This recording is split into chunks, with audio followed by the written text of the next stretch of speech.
ഇപ്പോൾ കരുതലും കൈത്താങ്ങുമാണല്ലോ നമ്മുടെ ചർച്ച. അതിൽ പല കാര്യങ്ങളും പറഞ്ഞുകൂടാ എന്നുള്ള കൃത്യമായ നിർദ്ദേശം സർക്കാർ ഉത്തരവിലുണ്ട്. ലൈഫ് മിഷനുമായിട്ട് ബന്ധപ്പെട്ട് മിണ്ടിക്കൂടാ, ജോലി ആവശ്യപ്പെട്ടുകൊണ്ടുള്ള PSC സംബന്ധമായ വിഷയങ്ങൾ, വായ്പ എഴുതിത്തള്ളൽ, പോലീസ് കേസുകൾ, ഭൂമി സംബന്ധമായ വിഷയങ്ങൾ, മുഖ്യമന്ത്രിയുടെ ദുരിതാശ്വാസ നിധിയിൽ സഹായത്തിലുള്ള അപേക്ഷകൾ, സാമ്പത്തിക സഹായത്തിലുള്ള അപേക്ഷകൾ, സർക്കാർ ജീവനക്കാരും വരണ്ട, റവന്യൂ റിക്കവറി, വായ്പാ തിരിച്ചടവിനുള്ള സാവകാശവും ഇളവുകളും. അപ്പോൾ ഈ കാര്യങ്ങളുമായി ബന്ധപ്പെട്ടൊന്നും ആരും എത്തേണ്ടതില്ല എന്ന് പറയുമ്പോൾ പിന്നെ പരിഹാരം എന്തിനായിരിക്കും എന്നൊരു ചോദ്യം കൂടിയുണ്ടല്ലോ. അവിടെയാണ്, അതൊരു വലിയ ചോദ്യമാണ്.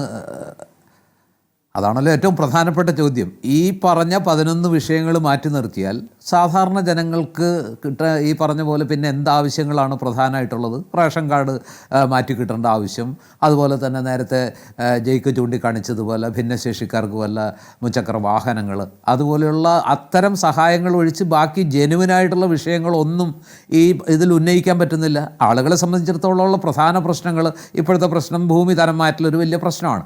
അങ്ങനെയുള്ള ഒത്തിരിയേറെ വിഷയങ്ങൾ ആനുകൂല്യങ്ങളുടെ കാര്യത്തിൽ അങ്ങനെ ഈ വില്ലേജ് ഓഫീസും പഞ്ചായത്ത് ഓഫീസും താലൂക്ക് ഓഫീസും ഒക്കെ ആയിട്ട് ബന്ധപ്പെട്ട വിഷയങ്ങളിൽ ഏറിയ പങ്കും ഈ ഗണത്തിൽ ഏതിലെങ്കിലും വരുന്നതാണ്. പക്ഷെ അതൊന്നും അവിടെ ഉന്നയിക്കാൻ പാടില്ല എന്ന് പറഞ്ഞാൽ പിന്നെ ഉന്നയിക്കാൻ കഴിയുന്നത് എന്താ?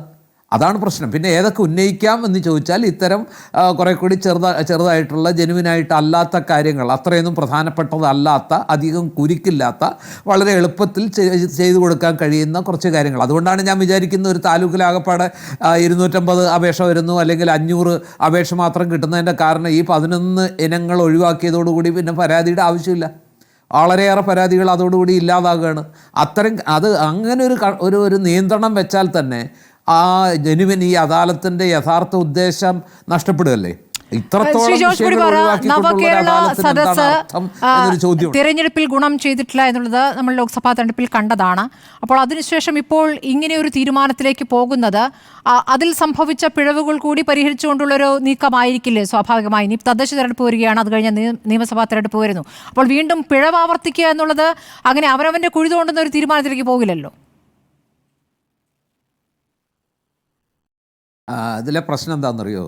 ഈ പറഞ്ഞ നവകേരള സദസ്സ് എന്ന് പറയുന്നത് ലോക്സഭാ തെരഞ്ഞെടുപ്പ് മുൻപിൽ കണ്ടുകൊണ്ടുള്ള ഒരു രാഷ്ട്രീയ എക്സർസൈസ് തന്നെയായിരുന്നു.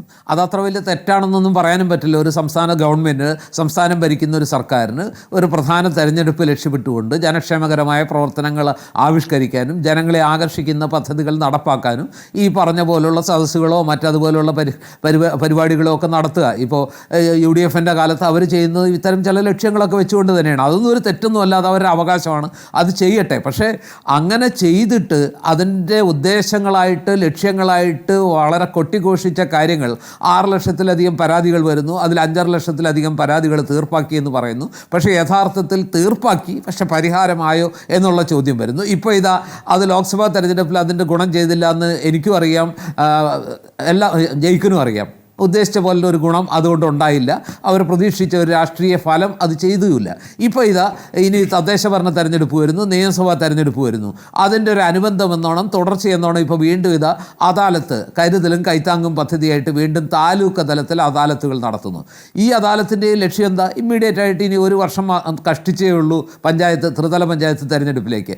അപ്പോൾ വീണ്ടും ഒരു എക്സർസൈസ് ആയിട്ട് വരും. പക്ഷേ ഇവിടെയുള്ള ഒരു പ്രശ്നം എന്താണെന്ന് വെച്ചാൽ, ഗുരുതരമായ സാമ്പത്തിക പ്രതിസന്ധിയിൽ നട്ടം തിരിഞ്ഞുകൊണ്ടിരിക്കുന്ന ഒരു സർക്കാർ തുടർച്ചയായിട്ട് ഇത്തരം എക്സർസൈസുകളുമായിട്ട് കോടികൾ ചെലവഴിക്കുന്നത് സാമ്പത്തികമായിട്ട് ന്യായീകരിക്കാൻ കഴിയുമോ? യഥാർത്ഥത്തിൽ ഇതിനേക്കാൾ വലിയ പണം മുടക്കി, ഇതിനേക്കാൾ വലിയ ആഘോഷമായിട്ട് സംവിധാനങ്ങളോടെ, സജ്ജീകരണങ്ങളോടെ മുഖ്യമന്ത്രിയും മന്ത്രിയും ഉദ്യോഗസ്ഥ സംവിധാനം മുഴുവനും പങ്കെടുത്ത ഒരു നവകേരള സദസ്സിനകത്ത് കിട്ടിയ പരാതികളിൽ പോലും കൃത്യമായി പരിഹാരം കാണാൻ കഴിയാതിരിക്കെ വീണ്ടും ഒരിക്കൽ കൂടി ഒരു ആവർത്തനമെന്ന് തോന്നത്തക്ക രീതിയിൽ വീണ്ടും ഒരു എക്സർസൈസ് നടത്തുന്ന, അത്രയൊക്കെ അഫോർഡ് ചെയ്യാനുള്ള, അത്രത്തോളമൊക്കെ സാമ്പത്തിക ബാധ്യത താങ്ങാനുള്ളൊരു കരുത്ത് കേരളത്തിനുണ്ടോ?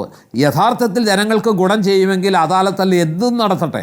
ജനങ്ങൾക്ക് പ്രയോജനം ഉണ്ടാകണം, പ്രശ്നങ്ങൾ പരിഹരിക്കപ്പെടണം, ജനക്ഷേമം നടപ്പാകണം. ജനങ്ങൾ ഈ ചുവപ്പ് നാടയിൽ കുരുങ്ങി അവരുടെ ജീവിതം നഷ്ടപ്പെടുന്ന, സർക്കാർ ഓഫീസിൻ്റെ വരാന്ത നിരങ്ങി ഒരു ജീവിതം തന്നെ പാഴാക്കേണ്ടി വരുന്ന ആ ഒരു അവസ്ഥയ്ക്ക് ഈ അദാലത്ത് കൊണ്ട് പരിഹാരം ഉണ്ടെങ്കിൽ ഞാൻ 2 കൈ മേടിച്ചതിനെ സ്വാഗതം ചെയ്യും.